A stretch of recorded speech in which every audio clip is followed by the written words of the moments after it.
И когда приехал в Нижний Архыз, и мы там 2 недели пробыли, потом на Кефар пошли, на Кефарское городище, там побывали. Но особенно, конечно, Нижний Архыз. Это 3,5 километра длина городища на правом берегу Большого Зеленчука. И почти вся эта территория застроена. Но северный храм, кафедральный собор, 800 метров от города. Они отдельно. Аланская епархия находилась не в городе, а за пределами города. В Византии это была нормальная практика. Особенно если монастырь. А у них, видимо, был и монастырь. Какой-то монастырский скит был. Потому что на всех вершинах гор вокруг, на каждой вершине разрушенная церковь стоит того же времени. И вот ходишь, видны улицы, переулочки видны, маленькие площади, вот так, как моя квартира, даже меньше площади. Вот такая площадь, где сходятся 2-3 улицы, а в середине площади какая-то кучка камней, заплывшая землей. Ну вот так возвышается бугорок. Поневоле думаешь, в центре площади что-то стоит, какой-то стол или что-то такое непонятное. И вообще поражало что? Самое главное, что вот этот город, каменный город, по тем временам большой город, там, по моим прикидкам, примерно 2-3 примерно жителей было, население. В западноевропейских городах в это время, 10-12 века, 2-3 тысячи жителей – это уже город, серьезный город. Если 10 тысяч, как Кёльн в Германии, то это уже на всю Германию рынок. Нижний Архыз не уступал западноевропейским городам. Ну, улицы кривые, конечно. Но везде стандарт 3 метра ширины улицы, чтобы 2 телеги могли разъехаться. Из города по Большому Зеленчуку, по правому берегу, идет древняя дорога на выезд в сторону станицы Зеленчукской, Черкесска. Тоже 3 метра стандарт ширины. Вот когда все это видишь, поневоле заходит, лезет в голову такая мысль. Город погиб, разрушен, превращен в руины.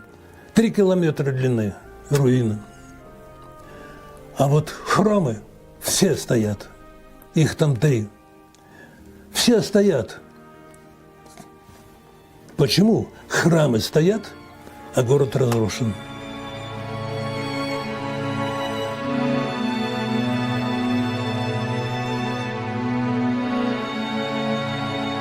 Это самая западная, это Алания, дигороязычная. Это дигорская часть Алании. Вы помните, армянская география 7 века. Аш-Дигор. Они Аш-Дигор. Ас-Дигор.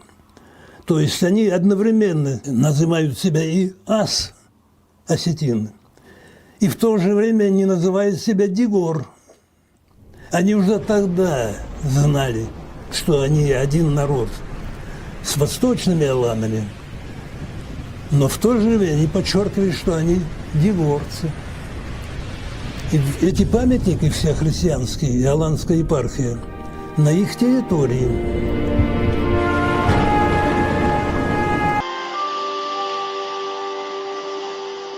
Я раскопал, кто именно был защитником и покровителем Нижнего Архыза. Нижнеархызскую долину, вот эту, 3 километра застройки, и эти храмы, это икона на скале Спасителя. Христос спас на скале. Это все взято в совокупности. И местонахождение Аланской епархии как раз там. Это же не случайно. Все это на территории той долины. Я ее предложил назвать Святой долиной. Мы не знаем названия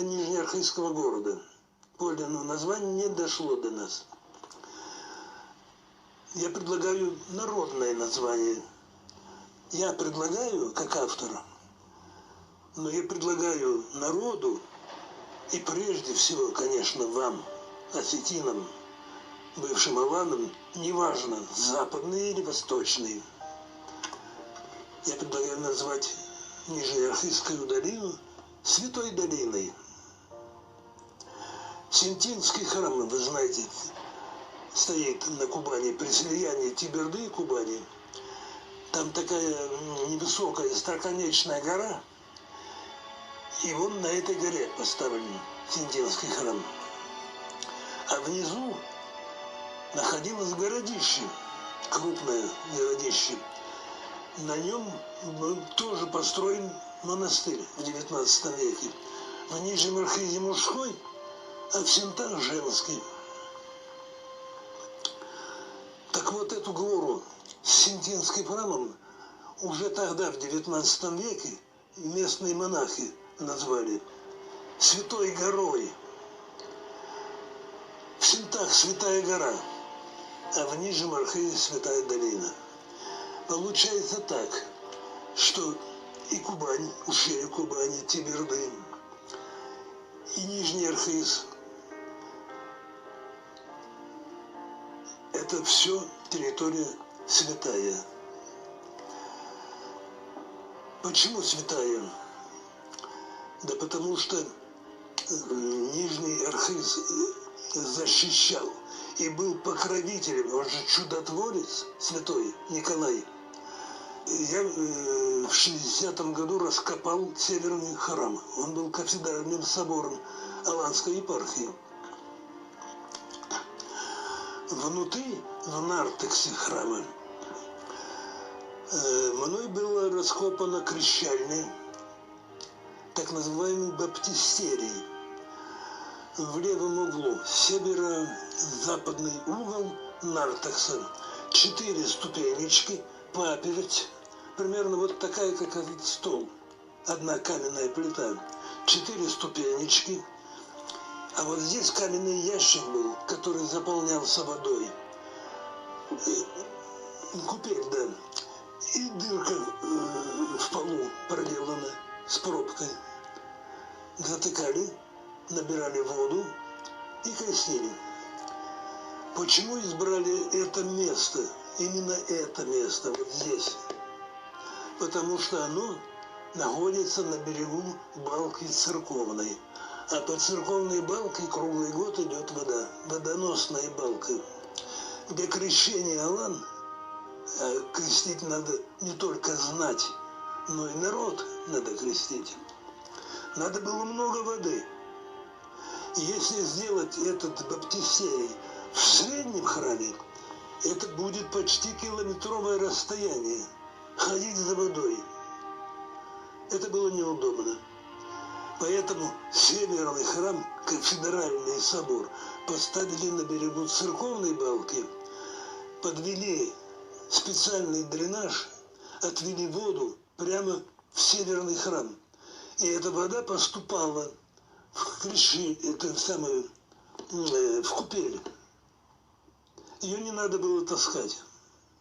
Вот почему там, около этой самой купели на полу я нашел вот такой бронзовый крест литой. Он опубликован. Он уже много раз опубликован и переопубликован. С надписью на... С надписью, да. И дата 1067 год. Пресвитер Фома, монах. Раз монаха был пресвитером в Северном храме, значит, при храме был монастырь. Так вот, крест был найден 2013 года. Там были 2 имени святых, посвященных этому храму. Святой Николай и Святой Георгий. Так это Святой Георгий, Господи. 2 ваших основных христианских божества. Святой Николай сегодня в Григории исторически культ. Наиболее почитаемый. Да, он дегорцы, которые оттуда бежали, спасаясь от половцев, от кыпчаков, бежали в Дегорское ущелье. А север – это те дегорцы, кубанские. И поэтому у них до сего дня празднуется Николай Якубт, падение этого Нижнего Архиза, катастрофу Нижнего Архиза, я расцениваю как национальную трагедию осетинского народа. Осетины потеряли половину своей этнической территории. Вы можете себе представить? Лучшую часть вы потеряли. Вот я хотел бы еще раз акцентированно вас спросить.